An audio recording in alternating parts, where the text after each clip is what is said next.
ವೀಕ್ಷಕರೇ, ಇವತ್ತಿನ ಕಾಲದಲ್ಲಿ ಮೊಬೈಲ್ ಎಂಬ ಜಂಗಮ ವಾಣಿ ನಮ್ಮನ್ನ ಇಡಿಯಾಗಿ ಆವರಿಸಿಕೊಂಡಿದೆ. ಮೊಬೈಲ್ ಇಲ್ಲದೆ ಬದುಕೋದು ಅಸಾಧ್ಯ ಎನ್ನುವಷ್ಟರ ಮಟ್ಟಿಗೆ ನಾವಿವತ್ತು ಬಂದಿದ್ದೀವಿ.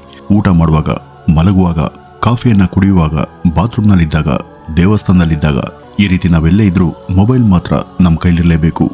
ಮೊಬೈಲ್ ಎಂಬ ಮಾಯಾ ವಸ್ತು ಇವತ್ತು ನಮ್ಮ ಬದುಕನ್ನ ನಿರ್ಧರಿಸುವಂತಾಗಿದೆ. ಅದೇ ರೀತಿ ಮೊಬೈಲ್ಗೆ ಅಡಿಕ್ಟ್ ಆದಂತಹ ಆ ಗೃಹಿಣಿಯೊಬ್ಳು ಅವತ್ತೊಂದಿನ ಮೊಬೈಲ್ ಅನ್ನ ತನ್ನ ರೂಮಲ್ಲಿಟ್ಟು ಸ್ನಾನಕ್ಕೆ ಅಂತ ಹೋಗಿದ್ಲು. ಅದೇ ಸಮಯಕ್ಕೆ ಸರಿಯಾಗಿ ಅದು ರಿಂಗ್ ಆಯ್ತು. ಆ ಒಂದು ಸದ್ದನ್ನ ಕೇಳಿಸ್ಕೊಂಡ ಆಕೆ ಬಾತ್ರೂಮ್ನ ಒಳಗಿಂದಲೇ ತನ್ನ ಪತಿಗೆ ಅದನ್ನ ರಿಸೀವ್ ಮಾಡಿ ಯಾರು ಅಂತ ನೋಡೋದಿಕ್ಕೆ ಹೇಳಿದ್ಲು. ಆಗ ಆಕೆ ಗಂಡ ಬಂದು ಅದನ್ನ ರಿಸೀವ್ ಮಾಡುವಷ್ಟರಲ್ಲಿ ಆ ಒಂದು ಕರೆ ಕಟ್ ಆಗಿತ್ತು. ಅದನ್ನ ಆಕೆಗೆ ಹೇಳುವಷ್ಟರಲ್ಲಿ ಅದೇ ಮೊಬೈಲ್ಗೆ ಒಂದು ವಾಟ್ಸಪ್ ನಂಬರ್ನಿಂದ ಸಂದೇಶ ಕೂಡ ಬಂದಿತ್ತು. ಅವನು ಅದನ್ನ ತೆಗೆದು ನೋಡಿ ಅದರಲ್ಲಿದ್ದಂತ ಮೆಸೇಜ್ನಿಂದ ಸ್ವಲ್ಪ ವಿಚಲಿತನಾದ.